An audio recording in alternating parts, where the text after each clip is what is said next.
partir del siglo X, este era el sonido más frecuente en estas tierras de la comarca aragonesa de las Cinco Villas, al norte de Zaragoza.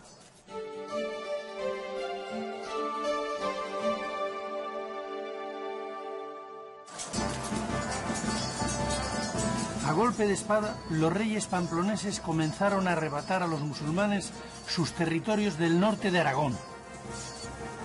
Para asegurarse las tierras conquistadas, levantaron una frontera defensiva de villas fortificadas y fortalezas dispuestas estratégicamente para repeler los posibles contraataques musulmanes. Al siglo siguiente, siglo XI, los reyes del nuevo reino de Aragón continuaron avanzando hacia el sur, hacia el Valle del Ebro, a la vez que repoblaban las tierras conquistadas. Sus construcciones eran de estilo románico, el dominante en la Europa cristiana, pero eran construcciones claramente influidas por el clima de guerra que dominó la zona durante esos siglos.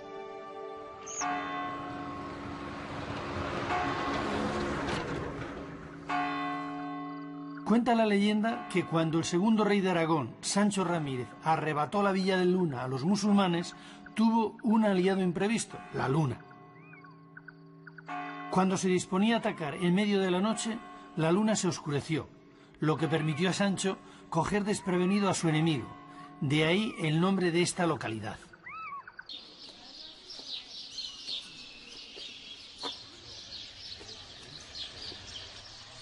En las Cinco Villas las iglesias son templos de reconquista. Se construyen sobre una colina con desnivel justo después de la Torre Atalaya. Esta de Santiago de Luna es un caso paradigmático. En el zócalo en el que estoy sentado se ha realizado excavando en la roca. Es un vaso cavado en la propia arenisca y sobre él se ha realizado esta cripta en la que ponían las reliquias. La siguiente generación construía encima el templo. La cripta es una característica común a muchas de las iglesias románicas de las Cinco Villas. Es una forma de adaptarse al terreno escarpado, de conseguir salvar la pendiente sobre la que se construyen los templos. En este caso, en esta iglesia de Santiago, la cripta es pequeña, apenas ocupa la superficie del presbiterio. Desde fuera podemos ver cómo el ábside está literalmente volado sobre la gran roca en la que se apoya y en la que se ha excavado la cripta.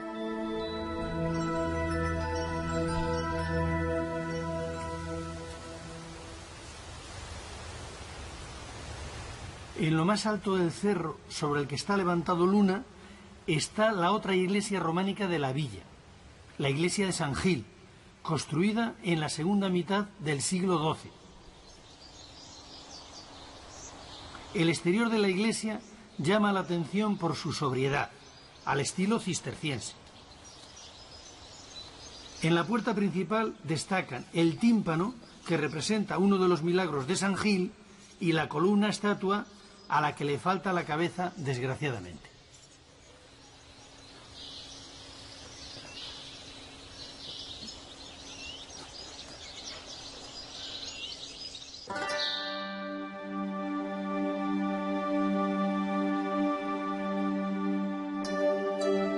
La sencillez del exterior contrasta con la rica y sorprendente decoración del interior. La bóveda de cañón apuntada da paso a una original arquería ciega que recorre el ábside y la nave.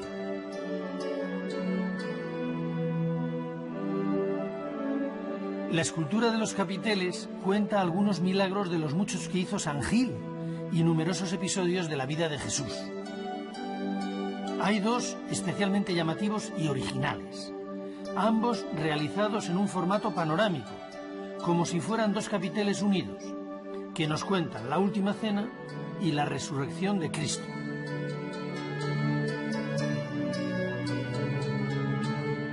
En este último es muy original la forma en que el maestro que lo esculpió representa a los 6 guardianes del sepulcro, que se desmayan después de lo que habían visto.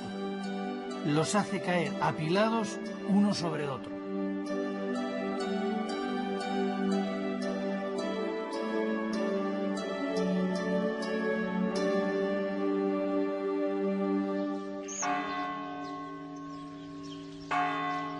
Desde lo alto de Luna, si miramos hacia el norte, vemos la torre defensiva de Obanos, levantada en tiempos del rey aragonés Sancho Ramírez a finales del siglo XI, y que es, por tanto, el edificio más antiguo de Luna.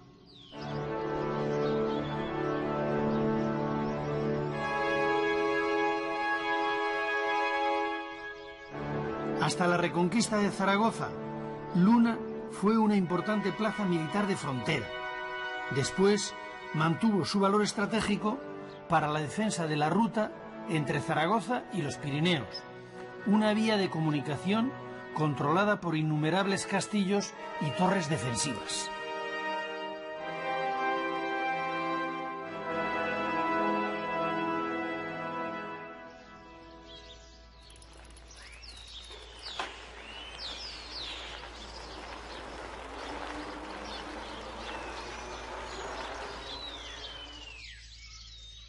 Continuando hacia el norte, en medio del descampado de Yéquera, hay un castillo gótico con una pequeña iglesia románica.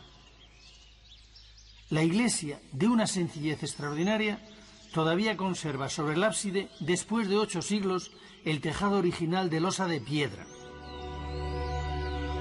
El templo, completamente abandonado, es utilizado ahora como pajar.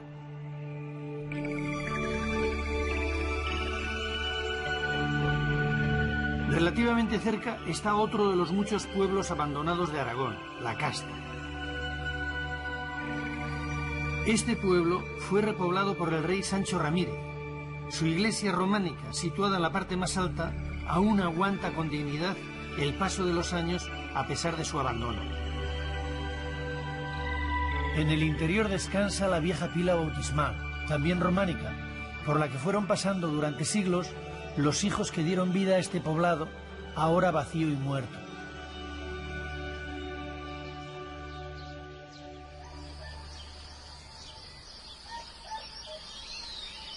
Más al norte, sobre otra colina, aparece el Frago, repoblado también por Sancho Ramírez. Con estas repoblaciones, el rey se aseguraba en la retaguardia los suministros imprescindibles para seguir avanzando hacia el sur a la conquista de las tierras llanas de las 5 villas. El Frago ha tenido más suerte que la Casta. Todavía está poblado y conserva en perfecto estado 2 iglesias románicas, la ermita de San Miguel y la parroquial, San Nicolás, ambas levantadas en el siglo XII. La iglesia de San Nicolás llama la atención por la envergadura del ábside. La razón es que en su parte baja tiene una cripta para salvar el desnivel. Lo más interesante del edificio son las 2 portadas, que incluyen 2 elementos muy característicos del románico de las 5 villas, el crismón y las tallas del maestro de Agüero. El crismón es el anagrama de Cristo, al que se le añaden los símbolos apocalípticos alfa y omega, principio y fin, más la S, letra del Espíritu Santo. Se colocaba a la entrada de las iglesias para evidenciar su condición de recintos sagrados.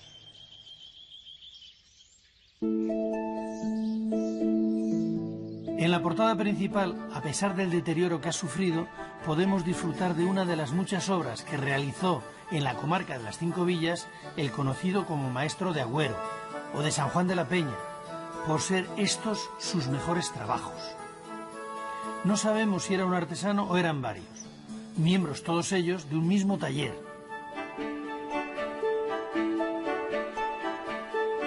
Este capitel, con una bailarina que danza contorsionándose al son de la música que toca el arpista, está repetido en toda la comarca de las 5 villas.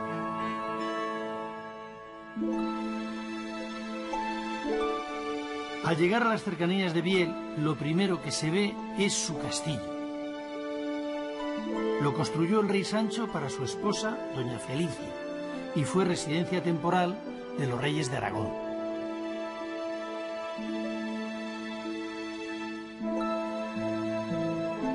La villa de Luesia, de gran importancia estratégica en la lucha contra los musulmanes, es una de las más antiguas de las altas 5 villas.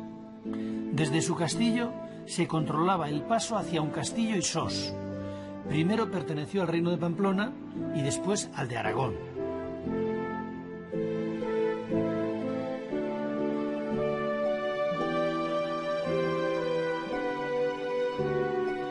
En su iglesia parroquial San Salvador se repiten una vez más las grandes dimensiones del ábside, esta vez triple, con su correspondiente cripta bajo la cabecera.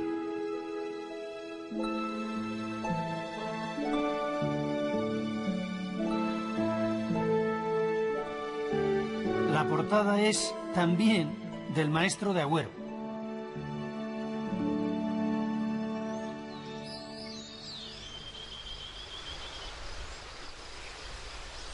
En un valle perdido cerca de Luesia encontramos esta maravilla, el castillo de Sibirana, construido en el siglo XI. Las dos torres encaramadas en una roca eran las encargadas de controlar el camino de Luesia hacia Sos y Sangüesa. Muy cerca del castillo está la ermita románica de Santa Quiteria, que desgraciadamente amenaza ruina total. Junto a la entrada aún conserva la inscripción de su acta fundacional, siglo XII.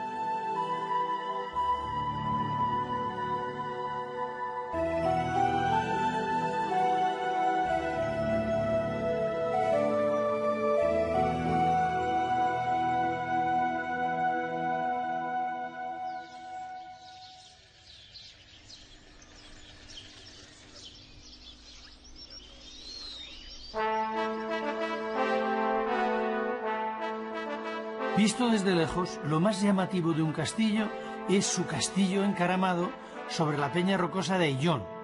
De ahí proviene el nombre de la población, un castillo.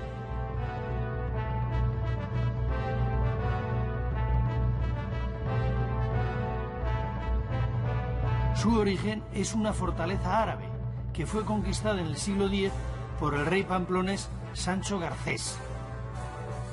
Un siglo después, otro rey navarro, Sancho el Mayor, reconstruyó el primitivo castillo alzando sobre él uno nuevo, en sillería, del que todavía se conserva la torre del homenaje. A su muerte pasó a depender del nuevo reino de Aragón. Alrededor del castillo se levantó una muralla, perfectamente adaptada a la roca, que lo convirtió en una fortaleza muy segura.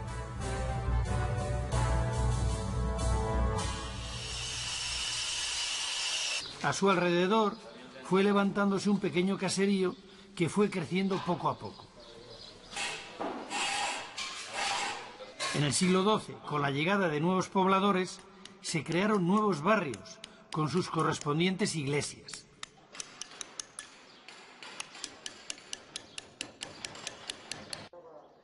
Es en esta época cuando se levantan en un castillo 6 templos.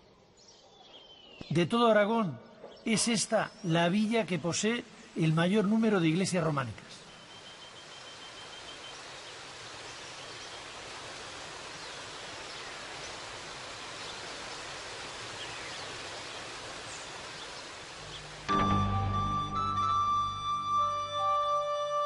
La iglesia de Santa María es la más importante de la villa.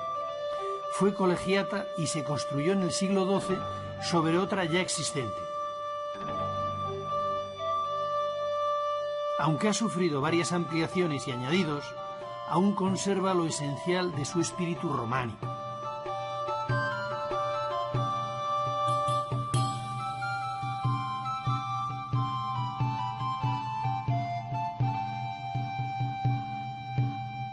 Del exterior de la iglesia destaca sobre todo la portada principal, que es una de las más bellas del románico aragonés. Al autor de esta maravilla se le conoce como el maestro de un castillo.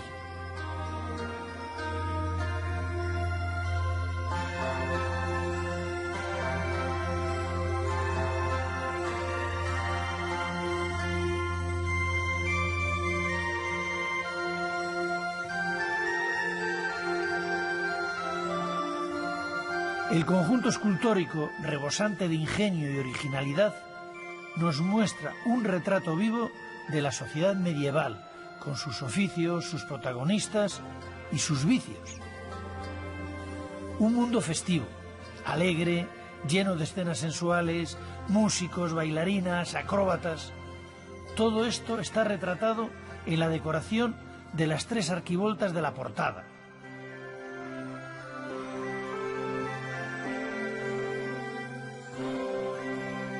La intermedia sorprende por su viveza.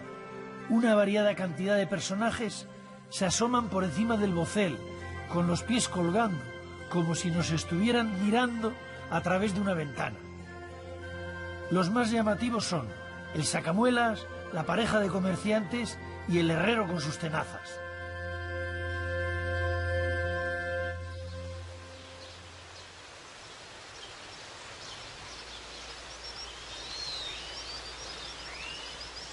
Al pie del castillo está la iglesia de San Martín, que también ha sufrido profundas reformas. De la construcción primitiva subsisten el ábside y 2 portadas. Una de ellas tiene en su tímpano un crismón entre 2 leones enfrentados.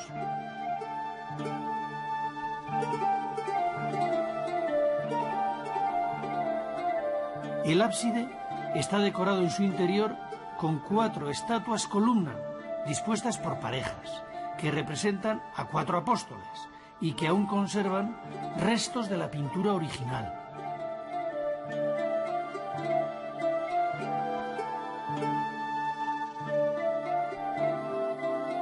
La iglesia de San Martín es hoy el Museo de Arte Religioso del Prepirineo. Entre sus fondos sobresale una cruz románica de bronce con esmaltes de Limoges.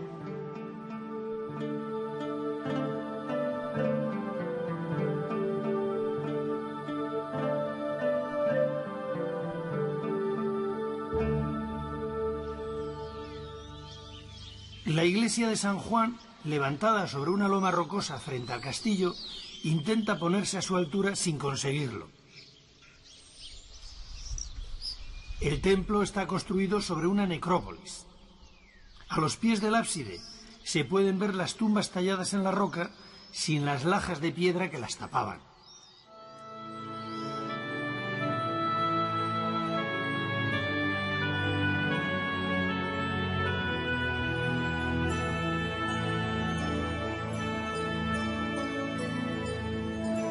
En el interior, la iglesia de San Juan nos sigue sorprendiendo. A diferencia de las otras iglesias de un castillo, esta tiene a ambos lados de la nave 2 capillas. En una de ellas se conservan unas pinturas al fresco de la segunda mitad del siglo XIII.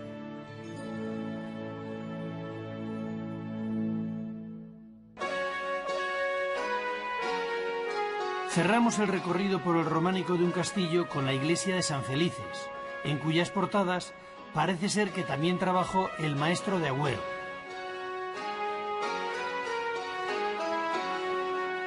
Y aún quedan en las afueras del pueblo las ruinas de lo que fue la iglesia de San Lorenzo, que perteneció a los templarios.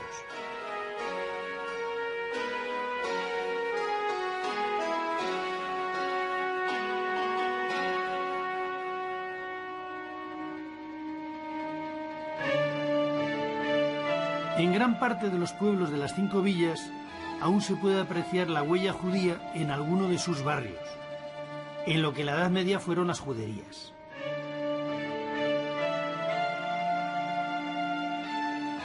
A diferencia de otras comarcas de Aragón, en esta los judíos fueron protagonistas destacados de la vida local hasta su expulsión en el siglo XV.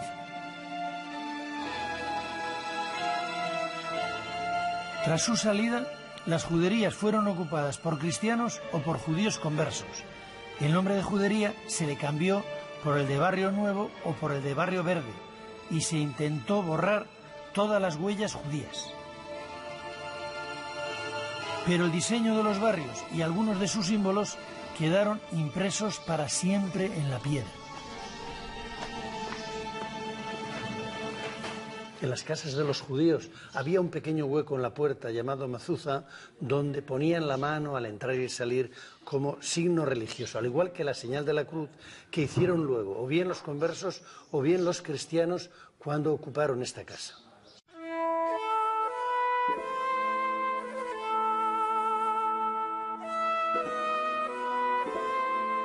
A medida que avanzaba la reconquista por estas tierras de las 5 villas, los musulmanes que vivían aquí se iban replegando hacia el Valle del Ebro.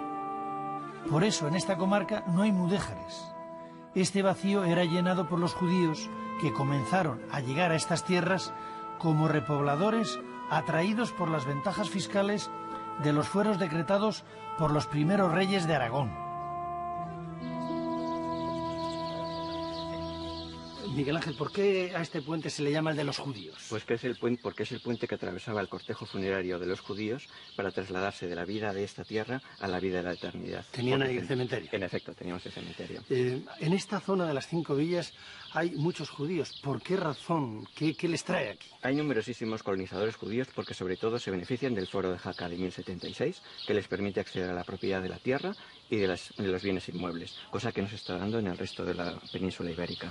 Y aquí en un castillo en concreto, ¿viven agrupados en barrios? ¿Cómo viven? Viven agrupados en un barrio denominado Judería, porque así pueden garantizarse un rezo diario y unas prestaciones sociales que de otra manera no tienen. Es una elección propia. ¿Y a qué se dedican? Pues fundamentalmente la inmensa mayoría del tejido social son artesanos, pequeños artesanos de la piel, de la industria del tejido y de la lana. Y una pequeña minoría, una oligarquía que se dedica al préstamo con interés y a ser mercaderes. ¿Y estos que prestan son usureros realmente, como dice la leyenda, o hay una regulación? Hay una regulación desde Jaime I en el que exige que toda usura, que es el préstamo, se debe otorgar a un 20% de interés al año. Bueno, la inflación, a ver cómo estaba. En efecto. En la actualidad, la Fundación Un Castillo, que se dedica a restaurar y a dar a conocer el rico patrimonio de esta villa, está llevando a cabo una serie de trabajos de investigación sobre el legado judío que aún permanece oculto.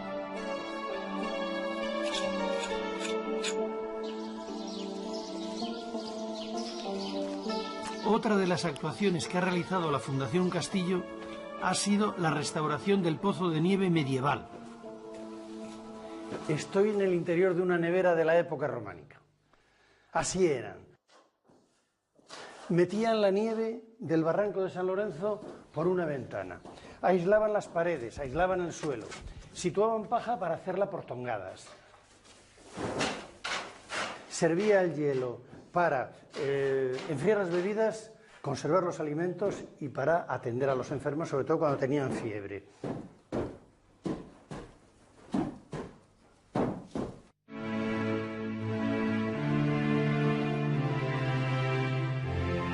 Cerca de Navarra y también sobre una atalaya se alza la villa más septentrional de la comarca de las 5 villas, Sos del Rey Católico, bautizada así por haber nacido aquí en el siglo XV el rey Fernando el Católico. Pero su historia había empezado mucho antes. En el siglo X fue conquistada a los musulmanes por el rey de Pamplona y fue fortificada.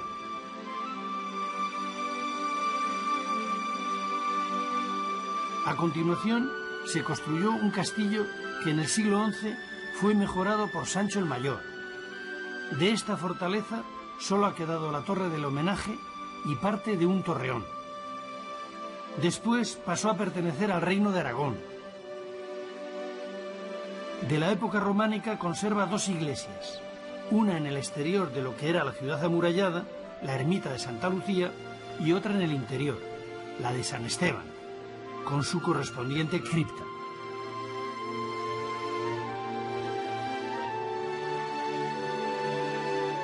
A mediados del siglo XI comenzó a construirse una gran cripta, posiblemente con el fin de nivelar la plataforma sobre la que más tarde se edificaría la iglesia, como ocurre en muchas otras de las 5 villas. Pero esta es sin duda la más grandiosa.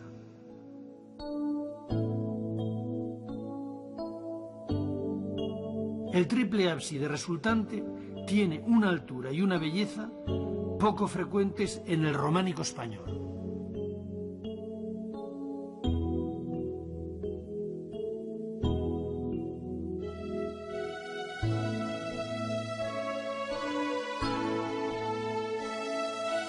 A la cripta se accede por un túnel abovedado situado bajo la nave de la iglesia de San Esteban. En este pasadizo está situada la entrada principal.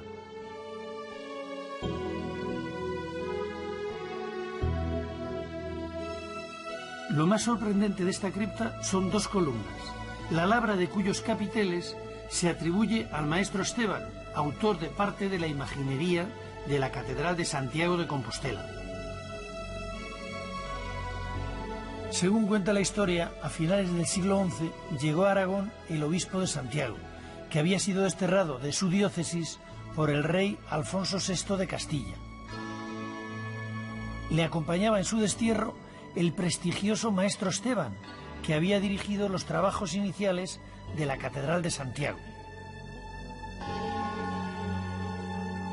Algunos han visto en estas dos enigmáticas figuras femeninas a sendas almas en pena que piden con lamentos desgarrados oraciones por su salvación.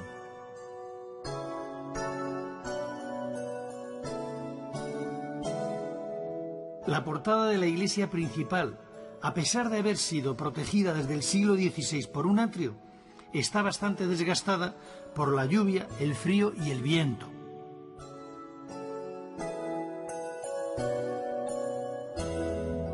La iglesia de San Esteban es por tamaño la más espectacular de toda la comarca de las Cinco Villas.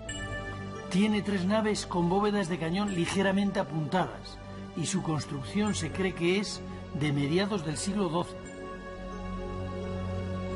En su interior está, como no, la pila donde fue bautizado Fernando el Católico, que es románica.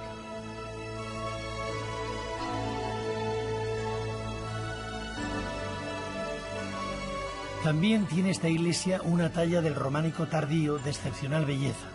Es el Cristo del Perdón. Llama la atención la expresión de serenidad de su cara. No es un Cristo doliente, no es un Cristo moribundo, es un Cristo triunfante.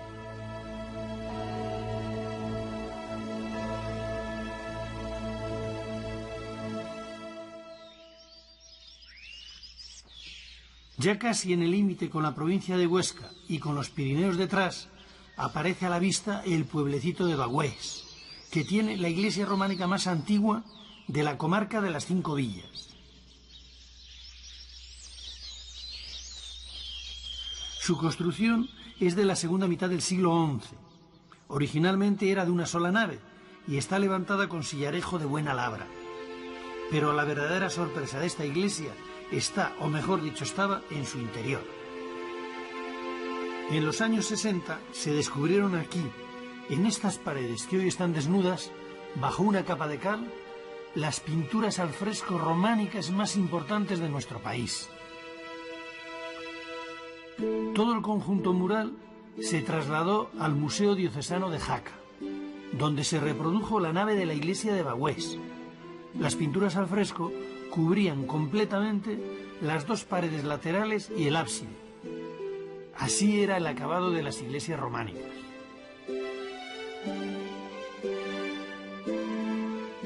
En ellas se cuentan el Antiguo y el Nuevo Testamento, desde la creación del hombre hasta la resurrección de Jesucristo. Esta era realmente la Biblia de los pobres, de los que no sabían leer, que en la Edad Media eran la mayoría. La historia se cuenta como en los cómics actuales, con viñetas, que se van sucediendo a lo largo de las paredes. En cada uno de los muros hay 4 filas de viñetas. Las escenas están contadas con sobriedad, pero también de manera amena, sin dramatismo.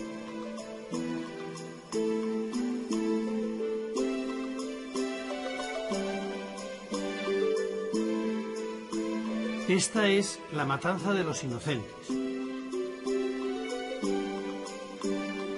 Este es el milagro de las bodas de Caná. Aquí vemos el milagro de la pesca. Aquí el bautismo en el río Jordán. Esta es la resurrección de Lázaro. Y esta escena es el prendimiento de Jesús con el beso de Judas y la ira de San Pedro que corta una oreja a un centurión.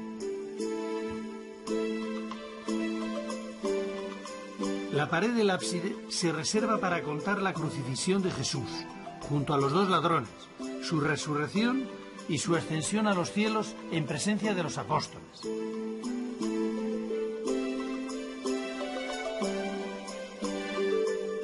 Hablando con palabras de hoy, podríamos decir que esta es una superproducción con final feliz contada sobre 3 paredes.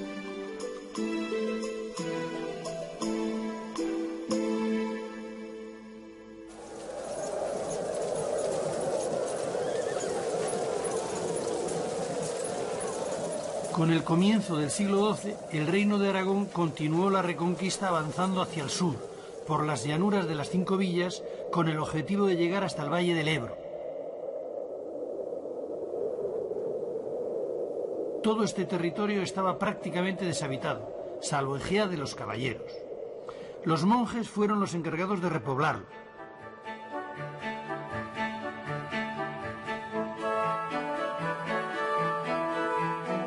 La mayor parte de las iglesias de esta zona de las 5 villas tienen al maestro de Agüero como referencia.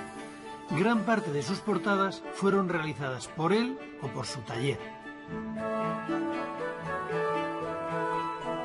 También aquí se puede ver a su famosa bailarina danzando al son de la música.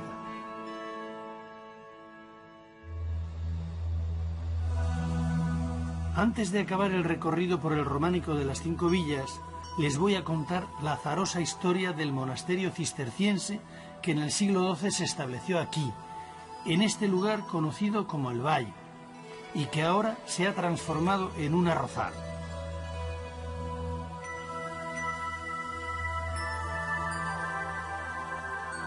Las siluetas que se ven sobre la Bárdena corresponden a los restos de 2 iglesias, que aquí las llaman la Volada y la Inacabada.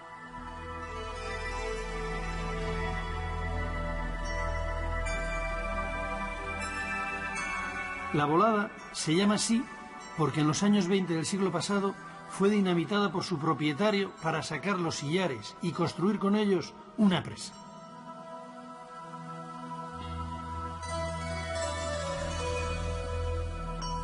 La Inacabada, como dice su nombre, corresponde a una iglesia que los monjes empezaron y que por causas que no conocemos dejaron a medio hacer. Quizás sea este el comienzo de la leyenda negra de este monasterio.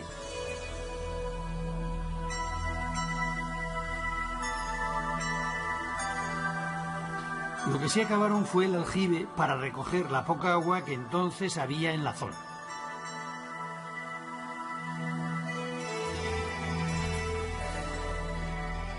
En el siglo XIV, este lugar y el monasterio fueron arrasados por el rey de Aragón, que castigó así a los monjes por haber apoyado al rey de Navarra, que había intentado apoderarse de estas tierras.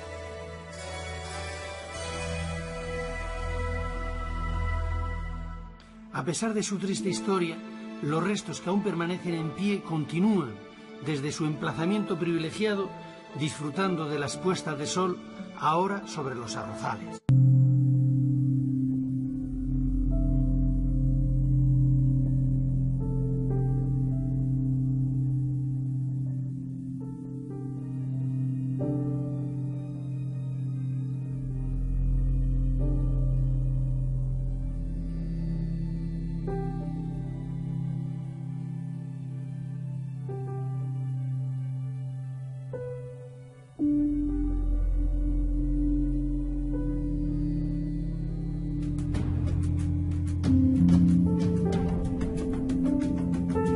Bajo el maestro de Agüero.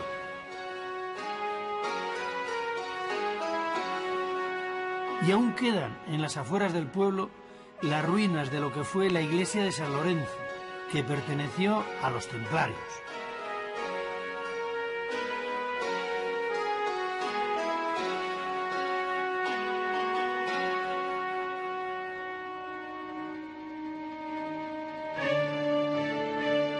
En gran parte de los pueblos de las 5 villas aún se puede apreciar la huella judía en alguno de sus barrios, en lo que en la Edad Media fueron las juderías.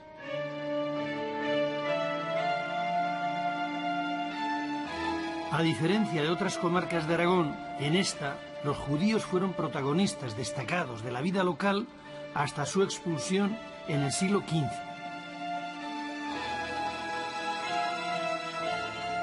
Tras su salida, las juderías fueron ocupadas por cristianos o por judíos conversos. El nombre de judería se le cambió por el de Barrio Nuevo o por el de Barrio Verde y se intentó borrar todas las huellas judías. Pero el diseño de los barrios y algunos de sus símbolos quedaron impresos para siempre en la piedra. En las casas de los judíos había un pequeño hueco en la puerta llamado mazuza, donde ponían la mano al entrar y salir como signo religioso, al igual que la señal de la cruz que hicieron luego, o bien los conversos o bien los cristianos cuando ocuparon esta casa.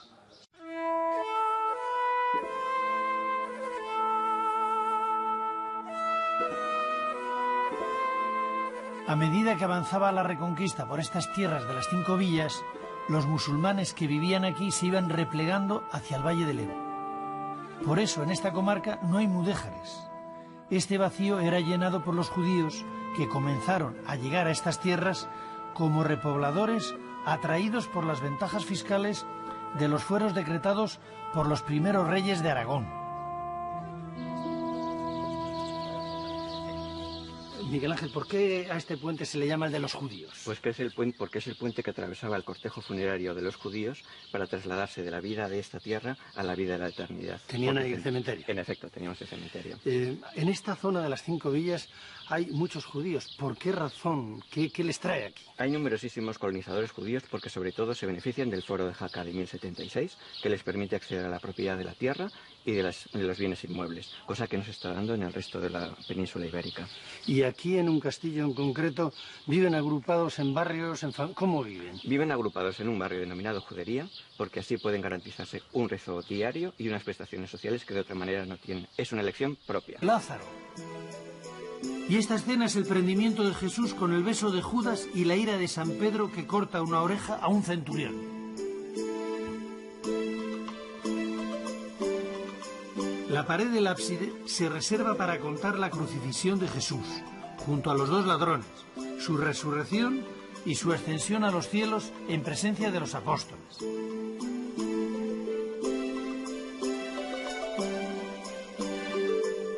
Hablando con palabras de hoy, podríamos decir que esta es una superproducción con final feliz contada sobre 3 paredes.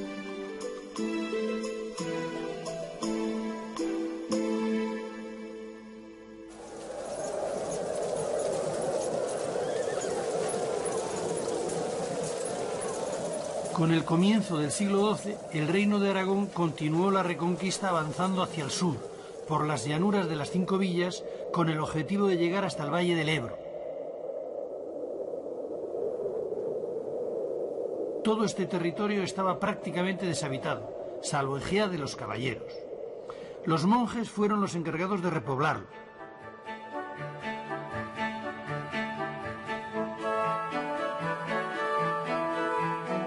La mayor parte de las iglesias de esta zona de las 5 villas tienen al maestro de Agüero como referencia. Gran parte de sus portadas fueron realizadas por él o por su taller. También aquí se puede ver a su famosa bailarina danzando al son de la música.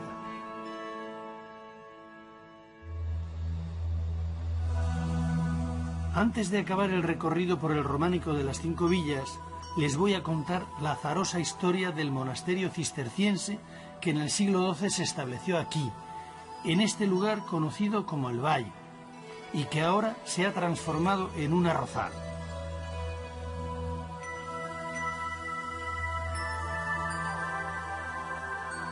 Las siluetas que se ven sobre la Bárdena corresponden a los restos de 2 iglesias, que aquí las llaman la Volada y la Inacabada.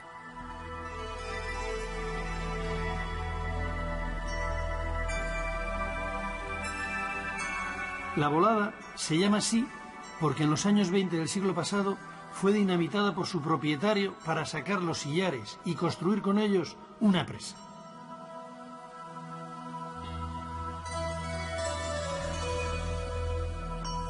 La Inacabada, como dice su nombre, corresponde a una iglesia que los monjes empezaron y que por causas que no conocemos dejaron a medio hacer.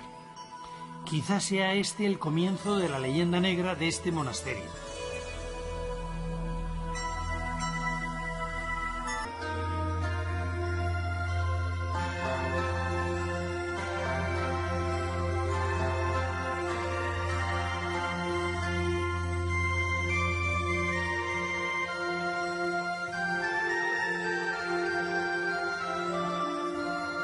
El conjunto escultórico, rebosante de ingenio y originalidad, nos muestra un retrato vivo de la sociedad medieval, con sus oficios, sus protagonistas y sus vicios. Un mundo festivo, alegre, lleno de escenas sensuales, músicos, bailarinas, acróbatas. Todo esto está retratado en la decoración de las 3 arquivoltas de la portada.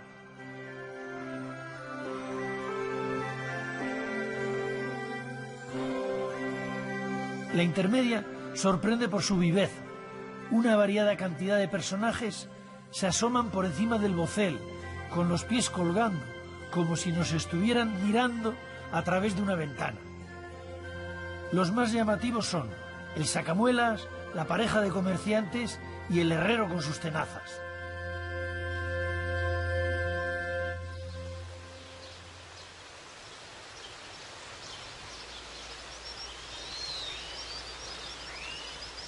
Al pie del castillo está la iglesia de San Martín, que también ha sufrido profundas reformas.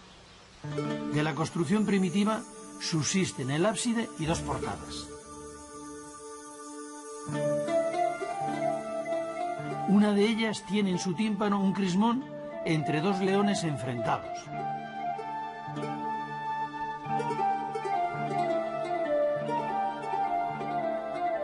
El ábside está decorado en su interior con 4 estatuas columna dispuestas por parejas, que representan a 4 apóstoles y que aún conservan restos de la pintura original.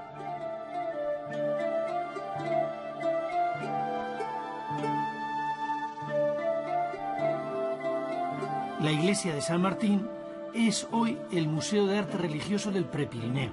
Entre sus fondos sobresale una cruz románica de bronce con esmaltes de Limoges.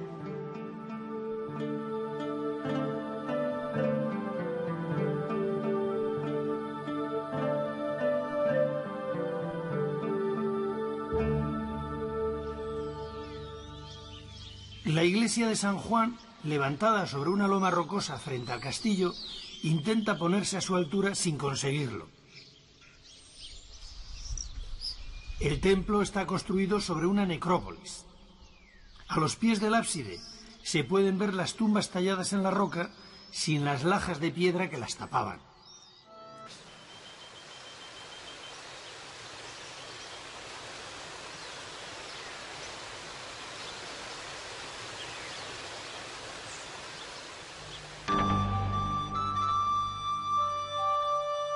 La iglesia de Santa María es la más importante de la villa. Fue colegiata y se construyó en el siglo XII sobre otra ya existente.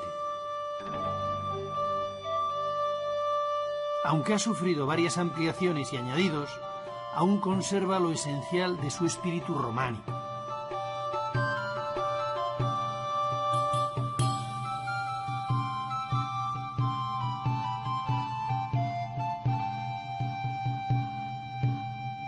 Del exterior de la iglesia destaca sobre todo la portada principal, que es una de las más bellas del románico aragonés. Al autor de esta maravilla se le conoce como el maestro de un castillo.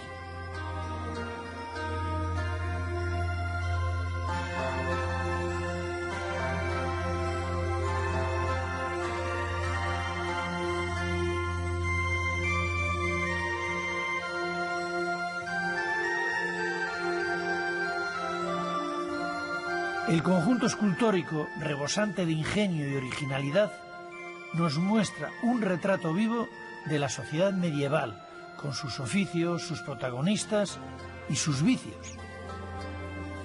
Un mundo festivo, alegre, lleno de escenas sensuales, músicos, bailarinas, acróbatas.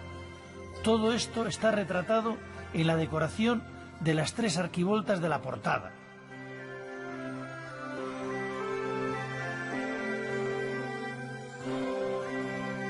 La intermedia sorprende por su viveza. Una variada cantidad de personajes se asoman por encima del bocel, con los pies colgando, como si nos estuvieran mirando a través de una ventana. Los más llamativos son el sacamuelas, la pareja de comerciantes y el herrero con sus tenazas.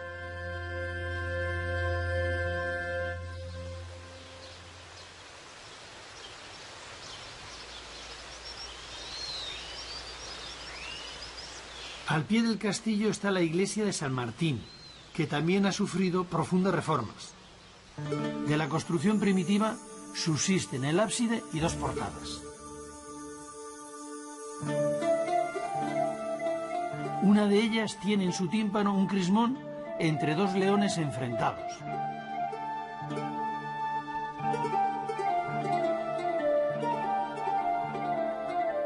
El ábside está decorado en su interior con 4 estatuas columna dispuestas por parejas, que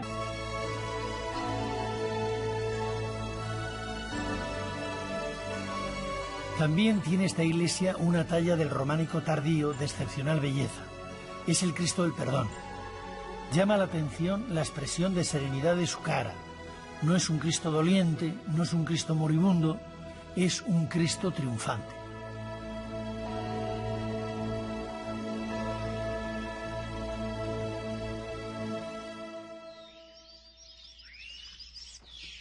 Ya casi en el límite con la provincia de Huesca y con los Pirineos detrás, aparece a la vista el pueblecito de Bagüés, que tiene la iglesia románica más antigua de la comarca de las 5 villas. Su construcción es de la segunda mitad del siglo XI. Originalmente era de una sola nave y está levantada con sillarejo de buena labra. Pero la verdadera sorpresa de esta iglesia está, o mejor dicho, estaba en su interior. En los años 60 se descubrieron aquí, en estas paredes que hoy están desnudas, bajo una capa de cal, las pinturas al fresco románicas más importantes de nuestro país. Todo el conjunto mural se trasladó al Museo Diocesano de Jaca, donde se reprodujo la nave de la iglesia de Bagüés. Las pinturas al fresco cubrían completamente las 2 paredes laterales y el ábside. Así era el acabado de las iglesias románicas.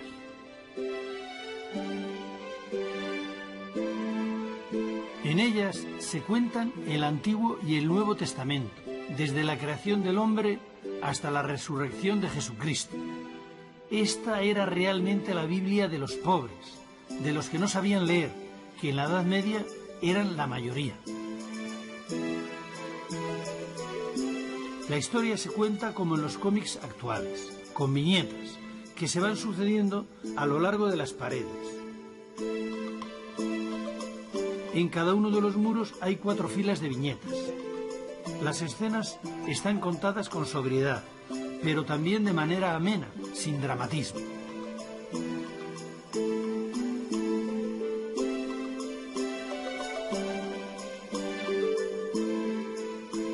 Esta es la matanza de los inocentes. Este es el milagro de las bodas de Caná. Aquí vemos el milagro de la pesca. Aquí el bautismo en el río Jordán. Esta es la resurrección de Lázaro. Y esta escena es el prendimiento de Jesús con el beso de Judas y la ira de San Pedro que corta una oreja a un centurión. Pero también de manera amena, sin dramatismo.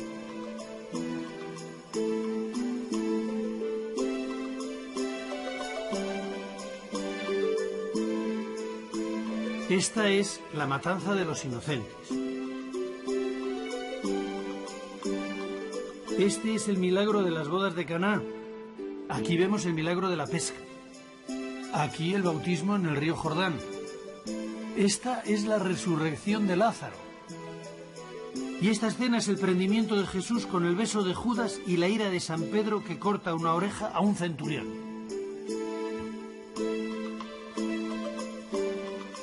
La pared del ábside se reserva para contar la crucifixión de Jesús, junto a los 2 ladrones, su resurrección y su ascensión a los cielos en presencia de los apóstoles.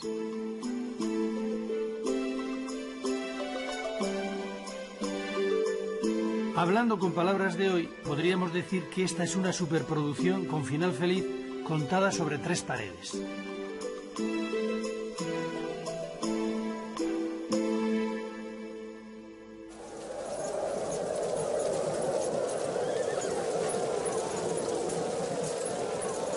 Con el comienzo del siglo XII, el reino de Aragón continuó la reconquista avanzando hacia el sur, por las llanuras de las 5 villas con el objetivo de llegar hasta el Valle del Ebro. Todo este territorio estaba prácticamente deshabitado, salvo Egea de los Caballeros. Los monjes fueron los encargados de repoblarlo.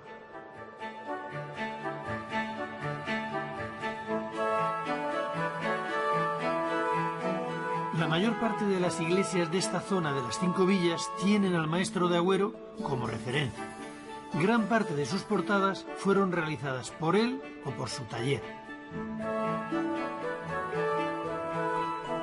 También aquí se puede ver a su famosa bailarina danzando al son de la música.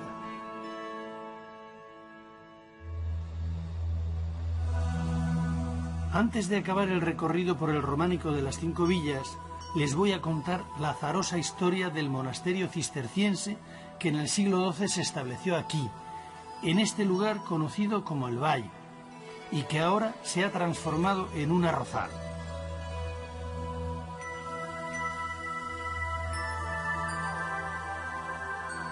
Las siluetas que se ven sobre la Bárdena corresponden a los restos de 2 iglesias, que aquí las llaman la Volada y la Inacabada.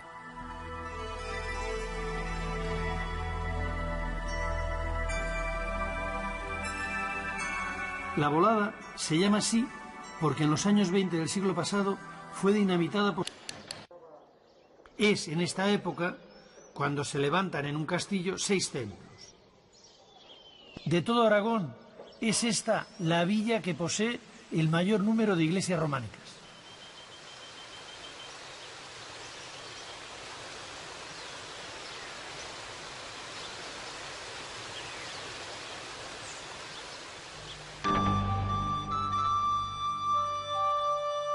La iglesia de Santa María es la más importante de la villa. Fue colegiata y se construyó en el siglo XII sobre otra ya existente. Aunque ha sufrido varias ampliaciones y añadidos, aún conserva lo esencial de su espíritu románico.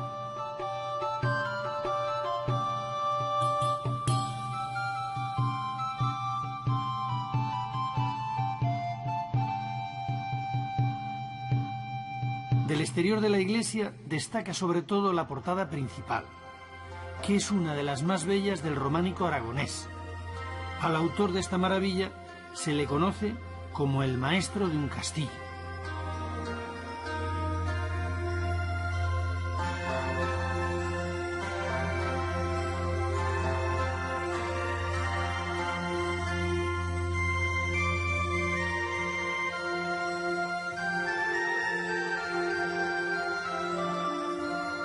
El conjunto escultórico, rebosante de ingenio y originalidad, nos muestra un retrato vivo de la sociedad medieval, con sus oficios, sus protagonistas y sus vicios. Un mundo festivo, alegre, lleno de escenas sensuales, músicos, bailarinas, acróbatas. Todo esto está retratado en la decoración de las 3 arquivoltas de la portada.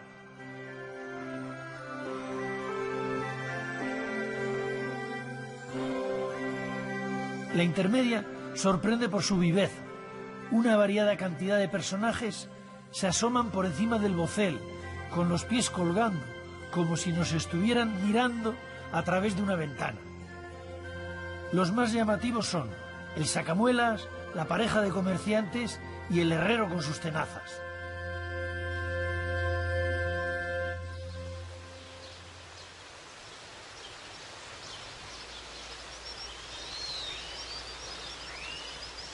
Al pie del castillo está la iglesia de San Martín, que también ha sufrido profundas reformas.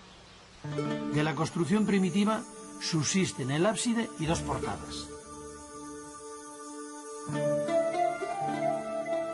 Una de ellas tiene en su tímpano un crismón entre 2 leones enfrentados.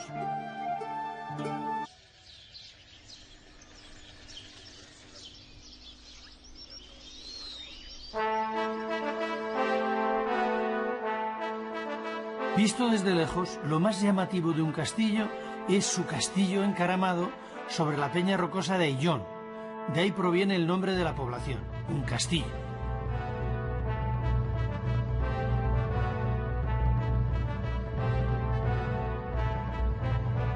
Su origen es una fortaleza árabe que fue conquistada en el siglo X por el rey pamplonés Sancho Garcés.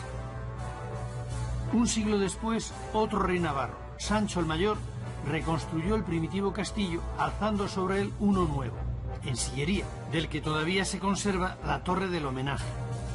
A su muerte pasó a depender del nuevo reino de Aragón. Alrededor del castillo se levantó una muralla, perfectamente adaptada a la roca, que lo convirtió en una fortaleza muy segura.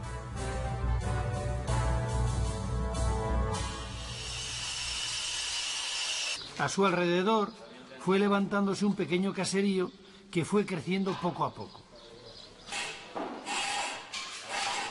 En el siglo XII, con la llegada de nuevos pobladores, se crearon nuevos barrios con sus correspondientes iglesias.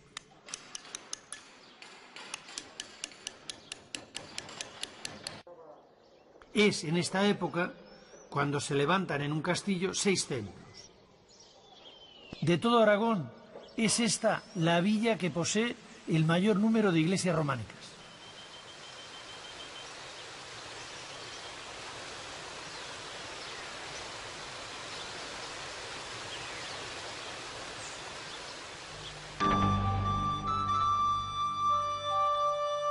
La iglesia de Santa María es la más importante de la villa. Fue colegiata y se construyó en el siglo XII sobre otra ya existente.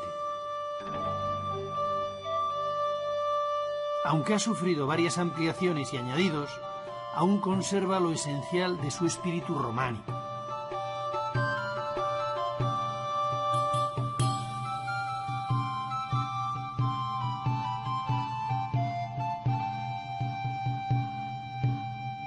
Del exterior de la iglesia destaca sobre todo la portada principal, que es una de las más bellas del románico aragonés. Al autor de esta maravilla se le conoce como el maestro de un castillo.